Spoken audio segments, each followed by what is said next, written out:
Ladies and gentlemen, thank you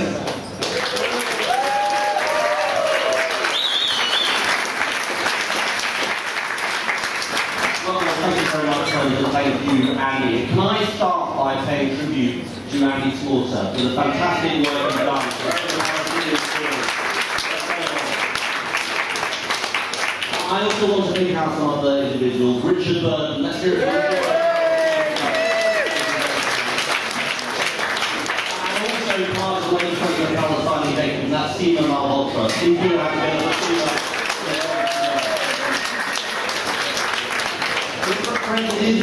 It is great to be here today. I was going to say a word about Syria and then come on to the Palestinian cause. But on the issue of Syria, I think all of us in this room were horrified and appalled by the chemical weapons attacks in Syria. But when I became leader of the Labour Party, I said we would learn the lessons of Iraq. And in my judgment, we were in a rush to war. And that's why I think it was right to say no. And actually, having said no, I think the British Parliament did the right thing, because now we have a diplomatic track to try and put the chemical weapons in Syria beyond use. So I think we took the right stance on Syria.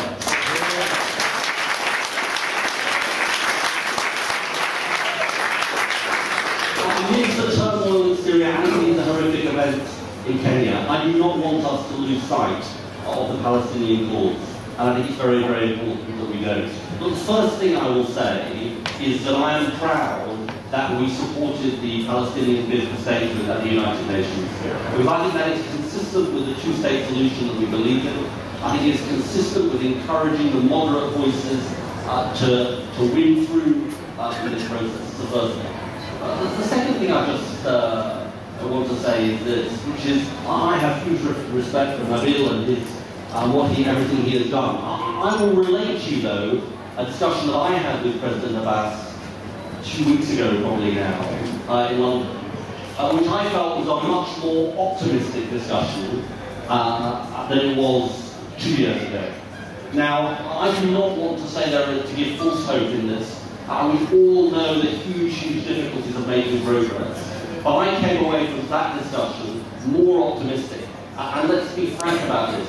We have to, I know everybody in this room agrees with this, we have to give every effort to make those talks work, to produce a two-state solution that we believe in. I believe they can work. Of course, there are enormous obstacles in the way, but as I say, I came away from that discussion far, far more optimistic than I had been before. Whatever the outcome, we will continue to support the Palestinian cause and the two-state solution.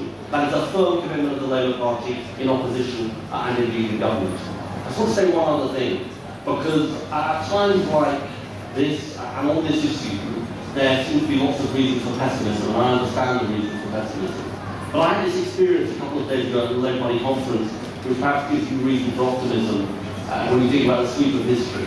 I met a woman who's 107 years old, and she joined the Labour Party 90 years ago.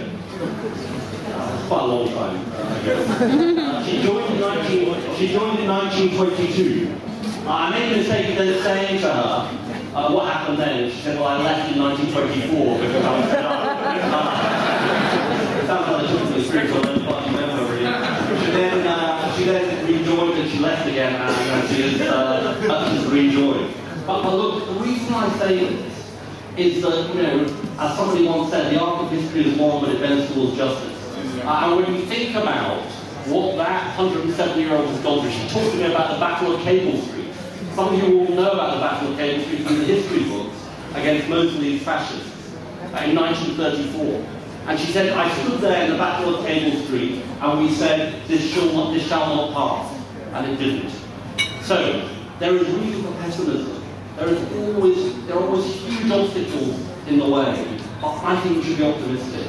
Because I think the sweep of history suggests that justice will prevail.